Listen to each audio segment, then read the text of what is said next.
Ginawa niyang kahuli-huli ang privilege speech na ang buong akala namin may gagawin siyang pagpapatibay o pagpapaliwanag kung bakit hanggang ngayon ay partial report pa, ano bang inihintay namin. Pero ang totoo pa lang niyang pakay ay maglabas siya ng isang matatawag nating parang comics eh. Meron daw nakalagay, care of Kong Marcoleta, 500. Nilabas niya yon na parang slide. Meron siyang parang pamagat na allocables and leadership. Okay. Masyadong mapangahas na magparatang para makapanira ng tao. Kaprasong papel lang, pinagtatakpan pa niya, hindi namin maintindihan kung ibig sabihin. Lumilitaw ngayon sa kanyang pakikipagpanayam sa media, na yan daw ay ukol para sa akin. Ako raw ay nahingi ng 500 million. Allocables daw yon. At paiimbestigan niya ako sa Ombudsman. Palagi gano'n yung taktika niya eh. Tagal saan? Bago nyo tuloy. Saan doon ba niya nakita yung 500 na yon? Saan, ano bang meron doon? Parang hindi namin alam yun. Sabi niya na ibinigay daw sa kanya na hindi, yung sulat mismo. Sulat. Sulat daw, po sulat yun. kamay daw. Merong marginal note ng dating, yung namayapa na Yusek Cabral. Okay, opo. Alam mo dyan, kung ang binabanggit niya ay katulad ng mga halos lahat ng mambabatas ay ginagawa, yung pag-i-endorso o pagre-request ng mga pagawaing bayan Opo. na hinihingi ng mga constituents. Halimbawa, katulad ko, may hihingi ng pabor na, Sir, pwede po ba ninyong endorse ang proyektong ito? Makakatulong po ito sa aming komunidad. Matagal na po kasing hinihingi ng mga tao ito eh.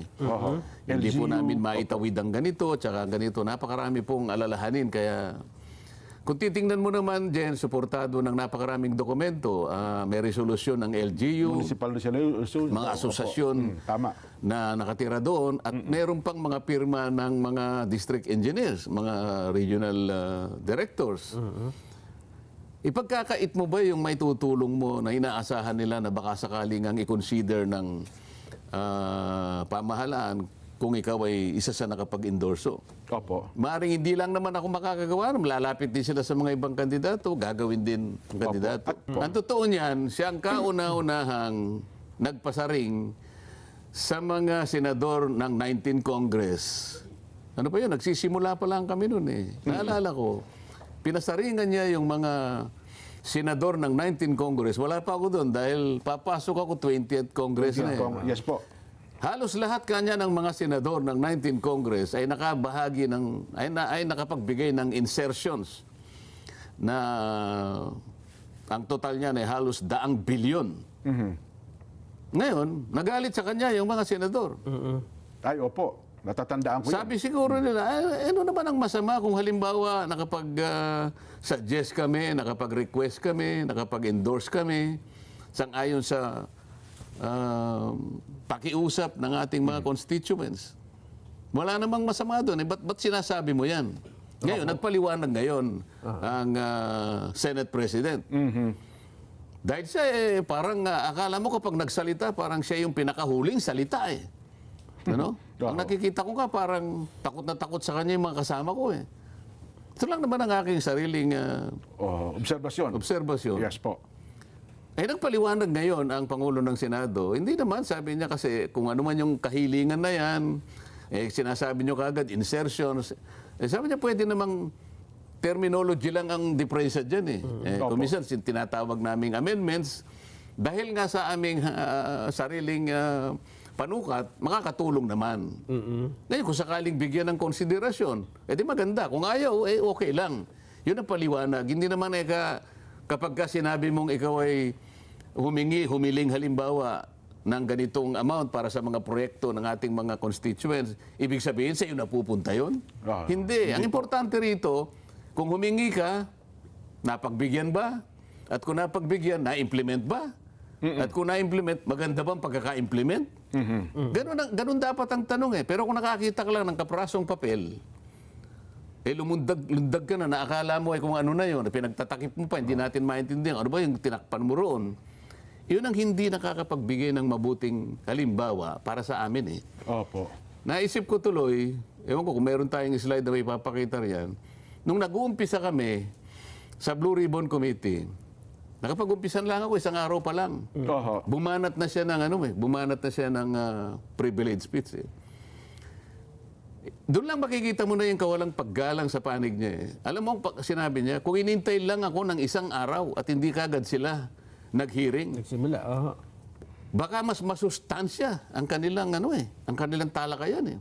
Ang ginawa nila kanya dahil hindi nila ako hinintay, parang yung kanya yung kalesa, Aha. hinila yung kabayo. So he placed the cart before the horse. Sabi niya. Nakakita ka ba ng ganong klaseng? Hindi ko pinansin yun, hindi ako kumibo. Opo. Ganun siya palagi. Pagkatapos ay doon ay pinakita niya sa kanyang privilege speech yung dating Yusek Cabral nag-text sa aming Senate President na nagbo-volunteer siya na magbigay ng 500 million kaagad. Isasama kaagad niya sa NEP at inihiling niya kay Senator Soto noon, na hindi pa naman SP President, baka po kanya gusto ninyong ibibigyan ko po kayo ng menu para maiwasan natin ang ganito at saka ganyan. Opo. Nilagay niya sa kanyang privilege speech, buhay pa si Secretary Cabral noon. Ayan, makikita niyo sa slide. Opo. Hanggang doon lang. Hindi naman niya tinanong, hindi naman niya sinuri, hindi niya hinimay, hindi ko alam kung tinanong niya si Senator Soto kung totoo kung naibigay yung 500 million. At lalo na, wala siyang sinabi na dalhin muna sa ombudsman niya. Bakit ibig nakakita ng papel na halimbawa endorsement, ako tingin ko endorsement yun eh. Tingin ko nakiusap ako na pwede kayang pagbigyan ito kasi maliwanag naman na merong supporting documents. So, inihiling ko po na ini-endorse ko na baka pwede niyong i-consider. Opo. Ganyan palagi ang taktika niya. Bakit yun hindi niya sinuri? Ba't hindi niya tinuntun? Hinayaan niya lang. Oho. Bakit ako na ang gusto ko lang naman ay tulungan siya na makumpleto kagad yung report ng Blue Ribbon sapagkat ito ang nag-uumigting na katanungan ng ating mga mamamayan. Nasa kalagayang ninakawan, nilimas ang gagamitin para sa kanila. Halos pati ang kinabukasan ay nawala na dahil sa malaganap at pinakamalaking pagnanakaw sa kasaysayan ng ating bansa. 9 na buwan ang lumipas, Jen. Opo. Mula sa napakarami niyang pangangako na matatapos hanggang sa ginamit pa niyang dahilan yung mga staff niya. May hina ka niya itong mga staff ko eh. Ginamit pa niyang dahilan yung mga staff niya. Para bang yung mga staff ang gagawa? Para bang hindi siya ang nando sa una na yon? Hanggang sa makakuha nga siya ng partial report. Sabi ko, ang dami mong dapat na ipatawag. Ang dami mong dapat ipatawag. Masama ba yun, Jen, na paalalahanan siya sapagkat yun nga yung hinihingi ng taong bayan? Oho. At kayo rin bilang miyembro ng Blue Ribbon Committee, di ba? Ako na lang kasi ang talagang nagsasabi sa kanya. Eh bakit naman siya magagalit sa akin? Yung layunin ko ba na masyasat na mabuti ito, makumpleto natin muna yung report bago magpirmahan dyan para matukoy natin ganap. At pagkatapos, eventually, mapanagot natin kung sino ang utak ng lahat ng may kagagawa nito. Para sa ganun, mabigyan natin ng hustisya ang taong bayan. Opo. Masama ba yun? Ayaw ba niya ko samahan sa... yung aking bang layunin na yun, hindi ba yun ang layunin niya? Oo. O baka hindi. Kasi nagagalit siya eh. Oo Bakit ako ang babalikan niya? Oho. Hindi siya consistent eh. Oo. Akalain mo, 2022 pa lang din. Meron daw siyang nakausap na congressman. Tinanong niya raw, ilan ba kayang congressman na contractor ngayon? Sabi raw sa kanya, 67. 67. Sabi niya, baka 2022 yun. Baka ngayon kanya, baka higit pa roon. Ngayon, sinisita siya, bakit hindi mo man lang pinatawag yung mga 67 na Contractors. contractors Yeah, na opo. congressmen? Sabi niya, wala naman ako listahan eh. Sinabi lang sa akin nung nakausap kong congressman. May Ganun siya nagsabi eh. lang daw sa kanya. Opo. oo. Mahilig siya sa sabi-sabi. Okay? Oo. Eh sabi niya, magaling siyang investigador eh. Nakausap mo na pala yung kaibigan mong congressman at sinabi niya sa'yo, meron siyang kilalang 67 na contractors na congressmen na kung saan yung mga proyekto nila, sila mismo ang nag-i-implement. Ba't di mo pa kinuha yung listahan? Oo nga. Ba't di mo pa kinuha yung pangalan? Oo. Ano ang gusto mong palabasin? Talagang ayaw mo talaga eh. Pagka congressman, ayaw mong tuntunin. Nasaan ang consistency rito? Pagkatapos sasabihin niya, alam mo kanya, si Senator Marcoleta, nawala sa hulog eh. Nung gano'n siya, nung nagpa-interview siya. Hindi ko maintindihan kung ba't niya sinabi yun. Wala na siya, hindi na siya in sync with reality. Oo. Yun ho ang kanyang binabanggit. Akalain mo kanya, sinabi ko na nga na ayaw kong magpa-interpolate dahil nga ang gusto ko, bago ako mag-yield ng floor, Ipumima muna. makumpleto muna yung signature na gusto ko. Na kinakailangan makapirma yung majority. Akalain mo tumayo pa. Madalas ganyan eh, sabi niya. Oo. Ang sabi ko naman kako, kung sinabi mo lang na ayaw magpa-interpolate kahit kanino, lalong-lalo na kay Senator Marcoleta, Opo. dahil natatakot ka o nahihiya ka, Oho. tatanggapin ko yung katwiran mo eh. Oho. Eh, ba't kita pipilitin? Ayaw mo nga eh. Oo nga naman. Baka nga naman takot ka. At alam ko, takot na takot ka talaga. Either pupunta ka sa lounge natin, pupunta ka sa opisina mo, nandun ka naman eh, nakikinig ka naman eh. Pero wag mong gagamitin na dahilan na kailangan naming pumirma muna. Sino ba yung wala sa hulog ngayon? Nakakita ka ba partial report, papipirmahin mo kami? Ang partial report po ay hindi kumpleto. Opo. Kaya gusto ko, ikumpleto mo muna para makita natin kapag ka maganda na at sang-ayon naman sa mga nangyari, sa dami ng mga taong kinausap natin, bakit hindi kami pipirma? Alam mo sa akin, Jen, Nelson, trap yun eh. Bait po ba yun? Bait lang yun. Oo. Sino makakapigil sa iyo, halimbawa? Kunwari ikaw alam mo, ayaw ko na siyang tawagin na Senator Lacson. Eh. Bakit po? Tatawagin ko na lang siyang Ping mula ngayon. Ganon. Alam mo kung bakit? Oho. Palagi niya sinasabi yung interparliamentary courtesy. Opo. At palagi ko naman pinaliliwanag ang parliamentary courtesy kinapapalooban ng dalawang chamber ng legislature. Ito yung House of Representatives at saka yung Senate. Senate. Oho. Sabi niya, tingnan mo, wala talaga sa hulog eh. Sinabi ko na nga sa kanya, sabi niya, this is the time-honored tradition. Yes po. Tama. Oo. Di ba? Sinabi po niya yan. Oo. Eh bakit ba hindi niya maintindihan yun? Sabi niya ganon. Ang sabi ko, paano natin igagalang pa yung tradition na yun? Hinihingi na ng pagkakataon na ipatawag mo na. Kasi sila yung nasasangkot dito eh. Lahat na ng mga ebidensya na tinutumbok sa sworn statement ng napakaraming tao, sila na ang tinutuntun. Aha. Bakit? Kung sila ba'y pinatawag natin para matanong man lang natin, alang-alang sa pangangailangan ng taong bayan na makilala na kung sino talaga ang salarin, kawalan ba ng paggalang yun? Sino ba yung gusto mong igalang talaga? Yung taong bayan? O yung itinuturo ng maraming mga dokumento? Ibig ko sabihin, Jen, Nelson, ang pagkagalangan nandun talaga eh.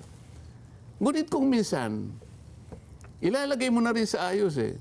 Sasabihin ko lang, mawalang galang na, Jen. Mawalang galang na, Congressman Nelson. Ito naman hinihingi na ng pagkakataon. Palagi ko na maintindihan nyo naman ako. Kasi napakarami pong dokumento na tumutukoy sa inyo. Gusto kong maimbita naman kayo para matanong lang ng mga ilang bagay. Ayun. Oho. Sa tingin ko naman, hindi kawalan ng paggalang yun eh. Ayun naman. Okay? Ngayon, kung ayaw ninyo, hinihingi na pa rin ng pagkakataon, isasabihin ko na kayo, kinakailangan na yun eh. Kasi mas importante ang kahilingan ng taong bayan sapagkat sila talaga ang pinakamataas na kapangyarihan sa ating bansa. Yung unang hindi gumagalang eh. Uunahin mo bang igalang yung kapitbahay natin, sabi ko nga. Samantalang tayo bilang miyembro ng isang pamilya dito sa bulwagang ito, hindi mo man lang kayang gumalang. Nakakita ka lang ng kaprasong papel. Sasabihin mo na kinakailangan dali sa ombudsman para... May imbestigahan na kagad, oh. Eh paano? Halimbawa lang naman to, Nelson. Halimbawa, sa Lunes, bibigyan ko siya ng kaprasong papel. Opo. Kaprasong papel, ngunit naglalaman ng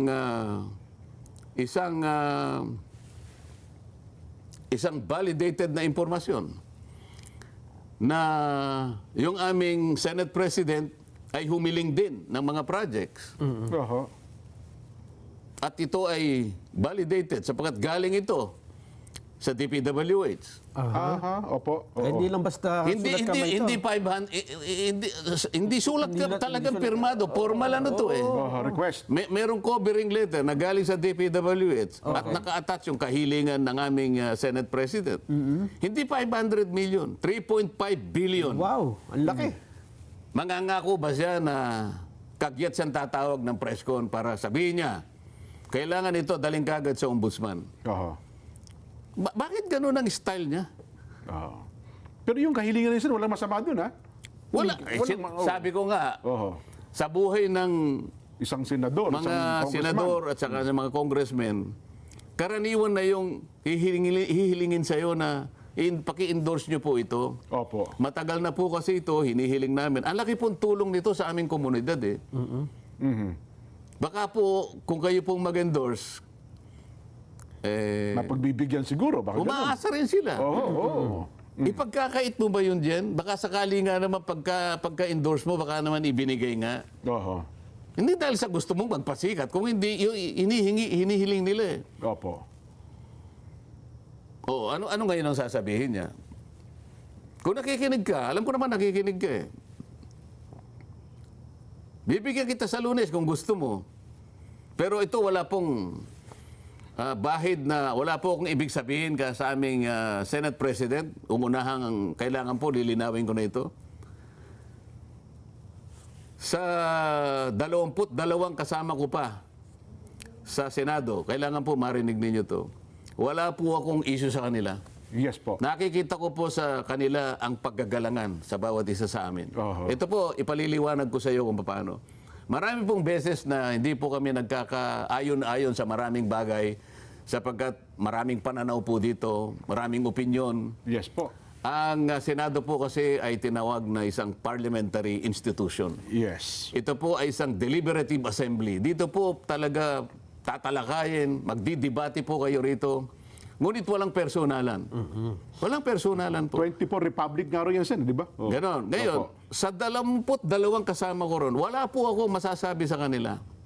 Kung minsan po, kahit na kaibayo yung pananaw, ganon din sila sa akin. Pero pag nakita ko na meron silang pakikiusap, pwede mo bang pirmahan ito, supportahan ito, Sen? tulungan. Yes, oo. Kasi ito, oo ako, pipirma ako. Walang pag-aalinlangan, pumipirma ako. Alam po nila lahat yun.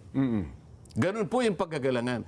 Kahit na hindi tayo nagkakasundo sa ibang bagay sapagkat ito'y opinion lang at meron tayong sariling pananaw kung paano natin i-approach ang bawat panukalang batas, hindi natin pinapayagan na pag-aaway-awayin natin ang sarili natin sapagkat kapwa tayo naglilingkod sa mamamayan. Yes. Pero si Ping nag-iisa lang siya eh. Aha. Ganito ang kanyang ugali. Palaging ganito. Kagaya nung sinabi ko, nakakita na 67. Oh, nakita mo yung tumayo siya. Sabi niya, yung mayor ka ng Candaba. Oho. Meron silang ganito, yung mga anak nila, ganito, nagporma ng ganito. Ito yung kanilang nakuha, 2.5 billion ng... puro ganito. Pagkatapos, hindi naman niya, Pinatawag. hindi niya pinatawag. Hindi na imbestigahan.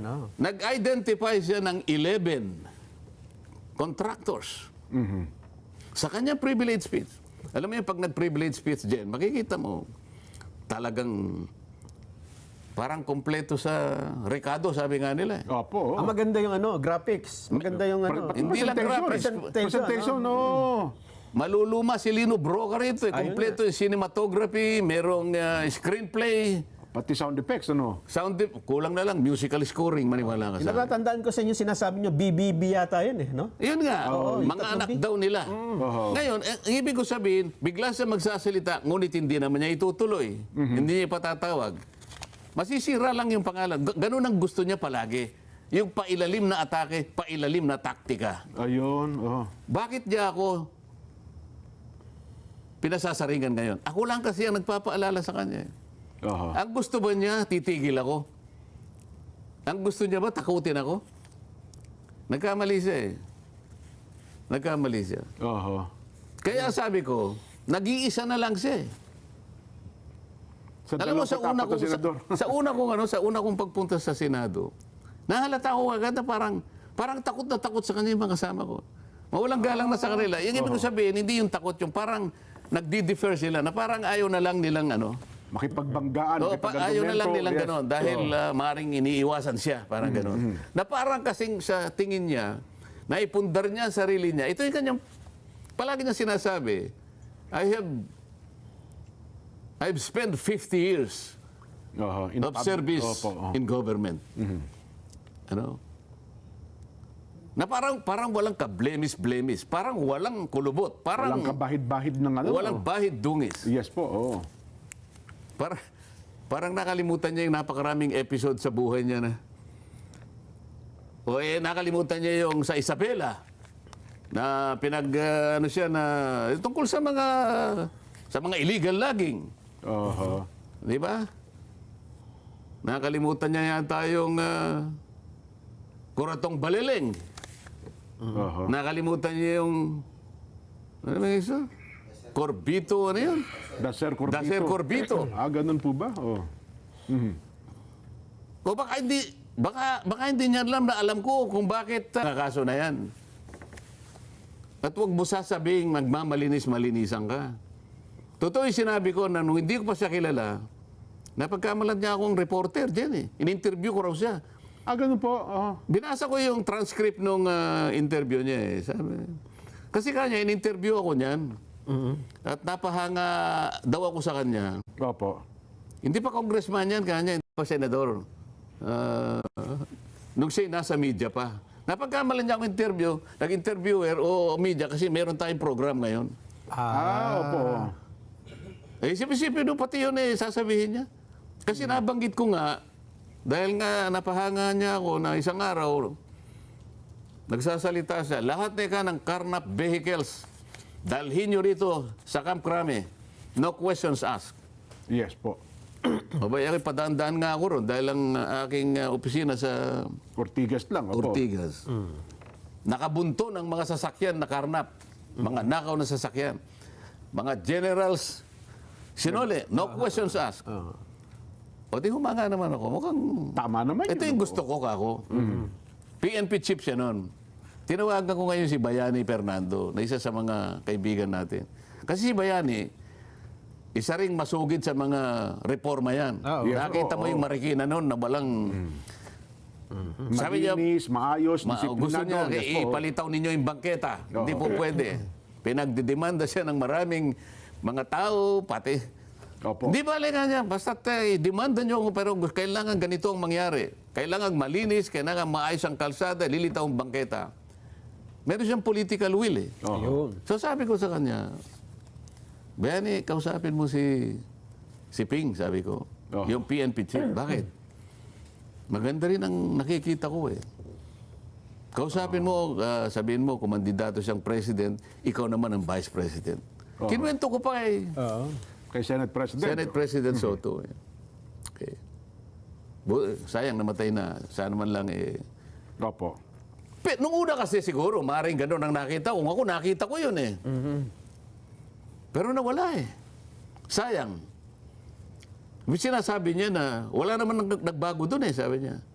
Sinabi pa niya walang nagbago doon Wala eh. daw nagbago, Kasi yun pa rin daw po siya, oh. Ako daw ang nagbago eh. Ako daw ang wala sa hulog. Siya raw hindi nagbago. Paano ka hindi nagbago? Ayaw mo nang mag-imbestiga.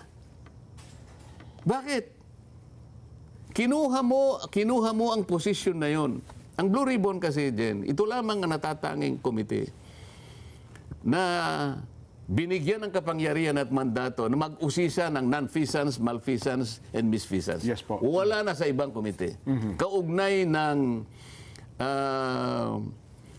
ng general function na in aid of legislation. Pero ito lang talaga ang kinatatakutan sapagkat ito ang merong mandato na tumingin ng katiwalian, mag-imbestiga kahit sino.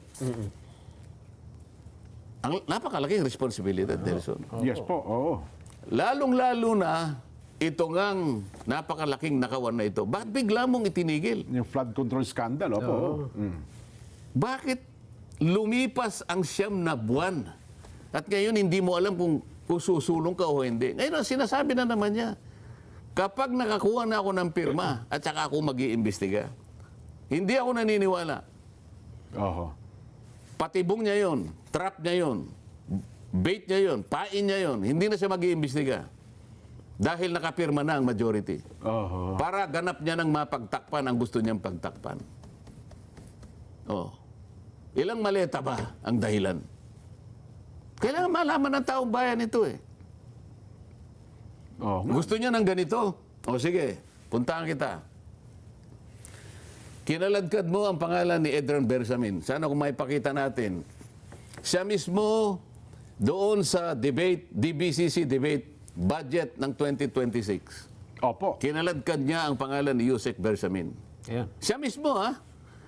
Budget ito, sinegway niya doon. Nabigla nga kami. Sabi niya, si Yusek Bersamin, ni-name drop niya ang presidente. Ito ang pinag-uusapan nito, yung 100 billion Oho. na siningit sa BICAM. Kalahati nito o higit ay minanage ni Yusek Bernardo doon sa pag-amin sa kanya. Ang nakuwang kickback sa 8 billion, sa 52-something billion pesos, 8 billion pesos, diniliver ni Bernardo kay Yusek Traigib Olaybar. Oho. Si Yusek Traigib Olaybar, itong sinasabing ito yung pagkukwento niya doon sa plenary. Yes. Plenary debates. Inuulit ko lang. Nagpalitan pa ng armor card, sabi niya, sa basement ng Diamond Hotel. Dahil nung panahon na yon, 2 billion ang diniliver ni Adrian. diniliver ni Bernardo kay Traigib. Kay Traigib, oho. At ang pagde-deliver ng 8 billion na ito ay halos 10 instances, sabi niya. Wow. Ngayon, nagtataka ako, napakatinding akusasyon ito. Mabigat yun. 100 billion, ni-name drop mo ang pangalan ng Pangulo ng Republika. Aha. At nakakuha kayo doon sa hinandle lamang niya sa pagkakataon na yon, sapagkat marami pang iba, 8 billion pesos na ultimately daw ay napunta kay Adrian Bersamin. Ngayon, bakit hindi mo ipatawag? Bakit ka ako doon sa report mo, yung pangalan ni Adrian Bersamin, wala. Wala nga. Ikaw ang naghayag mismo eh. Ikaw ang naghayag mismo. Wala naman kami ang nalalaman dyan. Bigla ka na lang nagsalita dyan eh. Nag-volunteer ka. Palaging ganyan ang ginagawa mo. Oh, sinabi ko na, nag-text si Yusek Cabral. Sinabi niya, 67 ang kontraktor na kongresista. 11 contractors, hindi niya pinatawag. O, pagkatapos ito, si Adrian Bersamin, sinabit niya uli. Hindi na niya pinatatawag. Ano bang gusto mong gawin? Puro ka lang ba parang comics ka lang? Alam mo ito, mas magiging productive ito na wala na kasing comics ngayon eh. Nung panahon ko may comics dyan. Meron, oo. Kaya ang paghahalimbawa ko, comics, alam mo. Sa high school ako eh. Opo. Medyo na-addict ako sa comics eh. Ito lang naman kasing mura-murang nababasa namin nung bata-bata kami. 50 centimos, meron ng comics eh. Alam mo, mas magiging magaling siya na writer ng comics kaysa senador. Maniwala ka sa akin. Bakit? Bakit? Ano bang mga importanteng bill ang palagay mo pinagdidebatehan namin na nanggaling sa kanya? Wala. Kahit isa. Pero ang palagi niyang ginagawa itong ganito. Kwento. Ang ganda na nga lang, kanakuha niya yung Blue Ribbon Committee. Blue Ribbon. Oho. Ang ganda na nga sana eh. Baka sakaling dahil sinabi niyang mas magaling siya sa akin. Mas gusto ko naman kung magaling siya sa akin, di maganda. Oh, tama, okay lang naman yun, opo. Oh, paano ngayong gagaling ka? Ayaw mo na nga mag-imbestiga. Tumigil. Oho. Bigla kang tumigil. Anong gagawin mo ngayon? O ngayon, tuloy natin yung sinasabi niya kay Bersamin. Ngayon, alam mo ba kung bakit Ayaw niya nang ipatawag si Bersamin. Bakit? Oho. Aba, nakita niya siguro may resibo yung Bersamin. May resibo ho? Ako nakita ko yung resibo na yon. Anong resibo? Meron siyang accounting. Yung accounting ng 8 billion kung kani-kanino Kung saan napunta.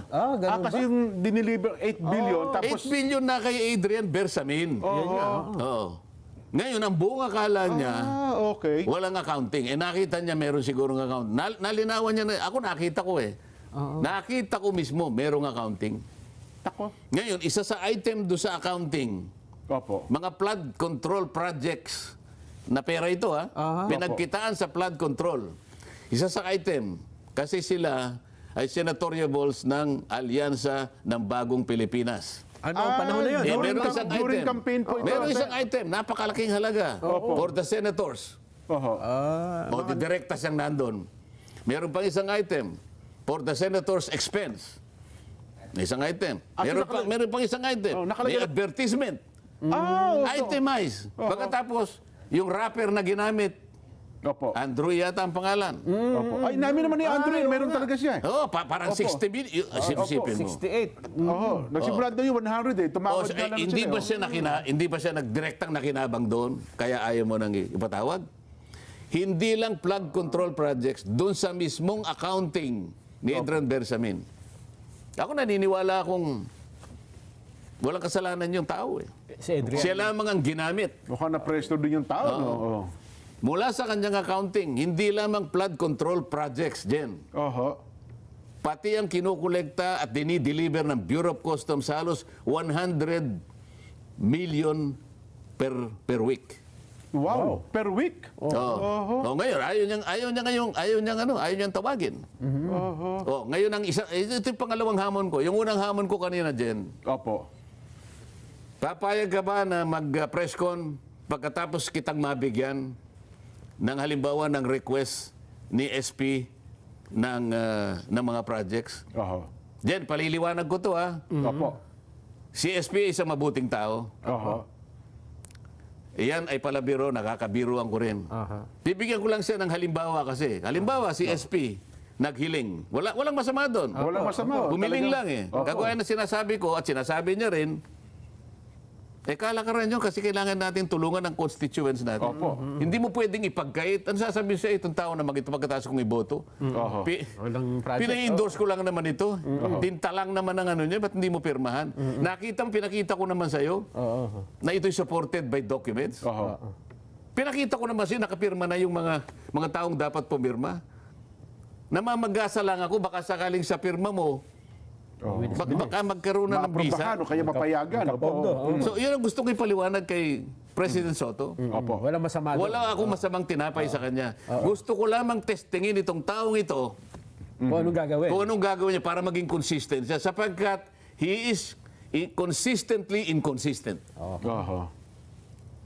Depende kung sino pangalan. Oh, akala mo kasi kapag pinagbalingan ka niya, ang buong akala niya kasi, naniniwala pa sa kanyang mga tao eh. Oho. Alam mo, naniniwala na lang sa kanya, mga ilang media na lang naman yan eh. Oho.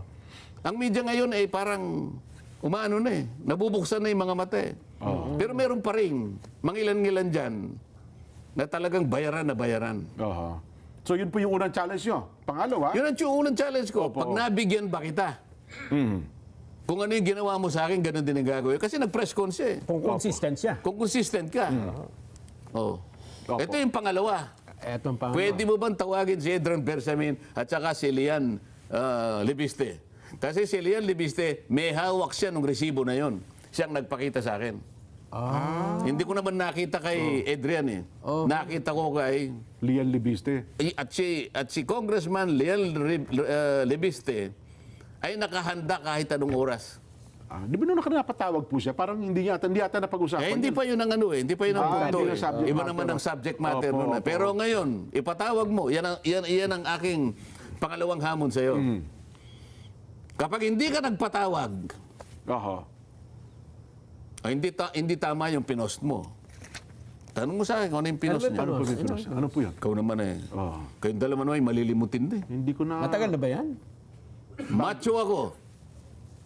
Opo Lalaki ako. Opo naman. Period. Oh, Hindi nyo nabasa yun? nabasa ko. matagal na. Okay, kahit na matagal na ako hindi ko makakalimutan. Macho ako, lalaki ako.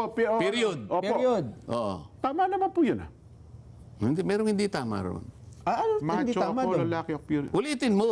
Macho ako, lalaki ako. Period! Hindi ba babae lang ang may period? O hindi ka ngayon nakasagot. Hindi Kaya namin yan alam ang kasi hirap sa inyo lalaki eh. kami. Ano? Hindi namin alam na kung ano yun. Akala mo- Dahil lalaki kami. Alam mo ako, dire-diretso ako nagsasalita sa hapong ito. Opo. Kung aawatin nyo ko, nasa sa inyo. Pero, Magkapi muna kayo, Sen. Hihihip lang po awatin kayo. muna natin. Kung saan napunta, Oh, sino detalyado. pinagbigyan. naka-itemize nga. Halimbawa yung ganun po. for senators, sabi niya, may amount. May column eh. Oho. At yung sinasabi ko sa yung for senators, hindi lang naman isang ano yun eh. Sa May deliver. period yun eh. May month na ano, hindi ko lang Opo. nalaman kung ilang months yung nakatalatag. Opo. Pero yung dinidistingi ko sa iyo, for senators, tas may amount. So, tinutukoy na for senators, yung senatorial Yung boards alyansa okay.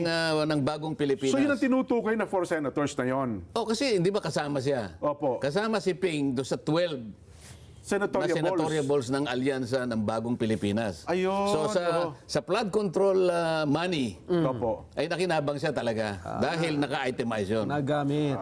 Oh. So, yun ang Hindi ginamit po. hindi lang minsan yun ha. Nakita ko may months eh. Opo. So kung halimbawa 3 months or 4 months yun, Oho. kwentahin natin kung ilan ang napunta sa kanila. So, ano kayo? Dinistribute kayo sa kayo? O baka naman isang pondo. Kaya nga ang gusto ko nga tawagin niya si Adrian. Ayun, oho. At para naman mayroong makasagot doon sa akin kung paano ko nakita, Oo. patawag niya rin si Lian, Congressman Lian Lebiste, Lebiste, oo. kasi doon ko nakita eh. Ayun, oho. Hindi ko nakita mismo kay Adrian. Kaya sinasabi ko, kay Congressman Lebiste ko nakita. Oo. Yun naman ang totoo. Pinakita niya sa akin. Pero ang source po, flood control, 8 billion, mayroon pa bang ibang mga sources na pinagmulan? Marami. Yung nakita ko Pinukunan nga, nito? dahil nga mabilisan naman yun sa dami ng files. Ano? Opo, opo. At mayroon pang ito mga messages sa mga kilalang tao talaga na hindi mo pwedeng mapasabalian dahil yung mga telephone numbers nandun eh. Text messages po ito. Nagte-text siya, sir, saan ko po i-deliver ito? Nako. Magigimbal ka kung sino yung ka-text niya. Ayoko na muna sabihin yun. Ngayon, ito yung ano ko, kaya ang hamon ko, kung talagang ikaw, na sinasabi mo ay Mr. Clean ka, grabbuster ka, ikaw ay merong moral compass, ano? Opo. Ikaw si Holy Willy, ikaw si Mr. Righteous. Bahala ka sa buhay mo kung gusto mong magpaka-anghel ka kung gusto mo.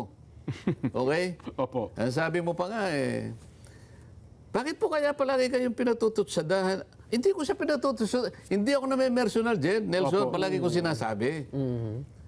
Yung mga media naman, lalo na yung bayaran, bakit po mahilig kayong pasadahan ni Senator Mar? Oho. Ewan ko siguro dahil mas pogi ako sa kanya. Sabi pa niya Alam mo, Jen Nelson, kahit na yung kanyang contention is highly questionable o debatable. Debatable, Kasi oh. baka maraming kumontra sa kanya Di ba? Pero ibinibigay ko na, sige. Sige, Sige, kayo na. mas pogi ka na, walang problema. walang Ang gusto ko lang, mag-imbestiga ka na. Opo. Ipagpatuloy na natin ang pagdinig. Ikaw nang pinaka-pogi sa buong daigdig kung gusto mo. Pinaka